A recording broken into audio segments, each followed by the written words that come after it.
અધ્યક્ષની ચિંતાનો વિષય મહિલાઓની સુરક્ષાનો છે. આપ કદાચ એક કિસ્સો જાણતા હશો. સંતરામપુરના બોયડિયા ગામની દલિત સમાજની એક દીકરી પર 10 દિવસ સુધી જુદા જુદા ફાર્મ હાઉસમાં રેપ થયો, ગેંગરેપ.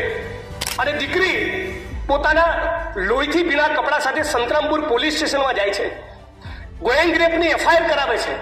અને જ્યારે ખબર પડે છે કે એક રાજકીય પક્ષના 3 આગેવાનોના એ ફરિયાદમાં નામ છે અને હમણાં સુધી જ્યારે મેસેજ પહોંચી જાય છે ત્યારે શું બને છે, એ રાજકીય પક્ષના લોકો પોતાની મહિલા વિંગની બહેનોને સંતરામપુર પોલીસ સ્ટેશન મોકલી સંતરામપુર પોલીસ સ્ટેશનમાં ગેંગરેપની દાખલ થયેલી ફરિયાદ અને દીકરીના આ પ્રકરણ સબબ જે સ્ટેશન ડાયરીમાં નોંધ કરવામાં આવી એ એફઆઈઆરનું પાનું, સ્ટેશન ડાયરીનું પાનું ફાડી નાખે છે.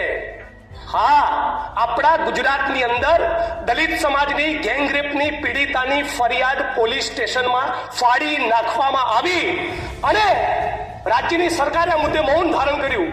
શું કર્યું સરકારે? સરકારે એવું કર્યું કે ખાતાકીય તપાસ આપી સચિન બાદશાહ નામના ડીએસપીને, અને મહાન આપણા એ આઈપીએસ અધિકારીએ શું કર્યું, એફઆઈઆર ગેંગરેપની એફઆઈઆર ફાડી નાખનારા એએસઆઈ અને પીએસઆઈની સામે ગુનો દાખલ કરવાના બદલે ખાતાકીય તપાસને ફેરવીને 2 ઇન્ક્રીમેન્ટ રોકીને 3000નો દંડ ફટકાર્યો. આ છે ગુજરાતમાં સ્ત્રીઓનું સન્માન.